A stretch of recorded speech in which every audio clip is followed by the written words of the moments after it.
Sveiki! Prieš jūs vėl aš, Linas Kurtinaitis. Ir šiandien vėl filmuoju video. Kaip žadėjau, tai nesigavo, bet pagaliau tasai rytojus išaušo. Ir šiandieną knyga yra Krankas. Varnų užkalbėtojas. Autorius Jakobas Grėjus. O knyga tai apie berniuką. Tokis kažkoks ne per didžiausias, bet berniukas. Ir jį užaugino, didžiąją dalį laiko jį augino varnas. Visa istorija yra apie tai, kaip jo tėvus nužudė toks ten neaiškus žmogelis, apie kurį nepasakosiu, kad nebūtų jam iš karto viskas pernelyg aišku. Ir tada jį užaugino varnas. Ir po to jis tą žmogelį turėjo sutvarkyti. Taip dažniausiai matyti ir būna, kad turi žmogelius, kurie tau pridaro bėdų, tu po to ir jos pats turi sutvarkyti. O pats veiksmas prasideda šitoj knygoje nuo to, kaip jisai gyvena su varnom, sutinka kitą užkalbėtoją, kurio dabar neminėsiu, kas jis buvo per užkalbėtojas, ir po to išgelbsti mergaitę. Ir jis su ta mergaitė susidraugauja. Bent jau, mergaitė susidraugauja, o tėvai tos mergaitės jo nemėgsta. Nelabai mėgsta. Tiesiog jisai šiaip yra kaip ir skaitytųsi benamius ir panašiai. Ir kaip pavadinimas jau skelbia, jis varnų užkalbėtojas ir todėl jis gali sukviesti varnų, daug varnų. Bet kol jis gyvena su tom 3 varnom, jis apie tai nieko nežinojo ir po to tik tai sužino vėliau. Ir tada jau ten su tom varnom viskas ir eina. Jisai turi kovoti prieš piktus užkalbėtojus ir panašiai. Ir po to ten dar visokių dalykų išaiškėja apie tos mergaitės šeimą. O mergaitės vardas Lidija.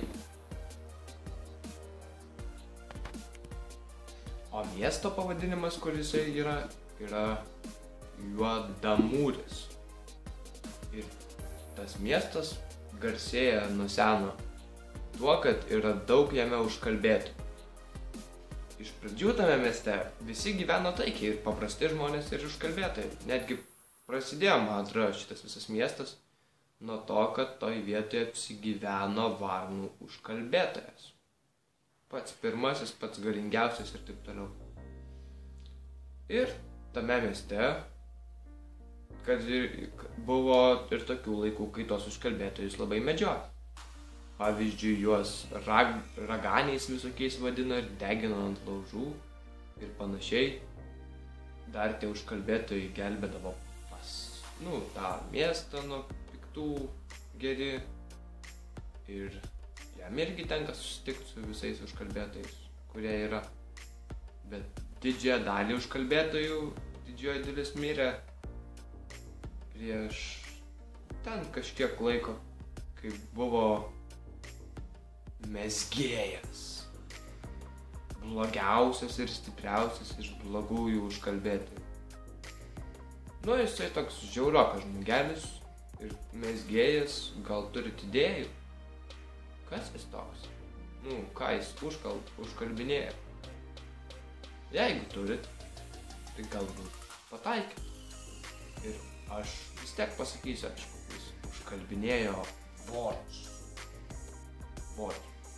Ir jisai turėjo savo visokių draugelių, piktų užkalbėtojų. Ir ten jie liekė su geraisiais, o šiti žmonės paprasti, tie, kur neužkalbėtojai, tai jie nelabai kažką ir pastebėjo, tik tais tada tuo metu buvo labai daug nusikaltimų padaryta ir panašiai. Tai jie tik tai ir užfiksavo, iš esmės. Ir varnų užkalbėtojų ypatybė yra galėjimas keliauti tarp pasaulių, tarp mirusiųjų pasaulio ir gyvųjų pasaulio. Tam reikia tokio ypatingo kardo, kuris irgi veikia tik tais tada, kai jį laiko varnų užkalbėtojas. Kardo pavadinimas – Varno snapas. O berniuko vardas – Krankas. Varnas augino, varnas ir vardą davė, tai.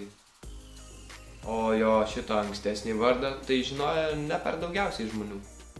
Jis pats tai nežinojo, nes jis kaip buvo dar, dabar nesu tikras, 3 ar 5 metų, jį atidavėm nuo varno. O su tuo mezgėju, tai jis buvo nugalėtas ir ištremtas ir po to jisai sugrįžo. Beveik. Jis bandė sugrįžti, bet jam nepavyko. Žinau, šita knyga nepasakyčiau, kad man taip patiko kaip kokia lietaus žemė. Ar... Tai va, bet, tokia. Ir tam, sakyčiau, dar varnų užkalbėtojui, jam viskas per gerai sekas. Per gerai, tiesiog. Tarkim, žodžiu, jei norėsit, tai paskaitysit, bet tikrai per gerai, mano nuomonė. Jam galėtų viskas sektis ir prasčiau truputėlį. Ir aš manau, kad aš jau nebesakysiu daugiau nieko, nes nelabai turiu ką pasakyti. Tai aš su jumis atsisveikinu ir linkiu smagaus skaitymo.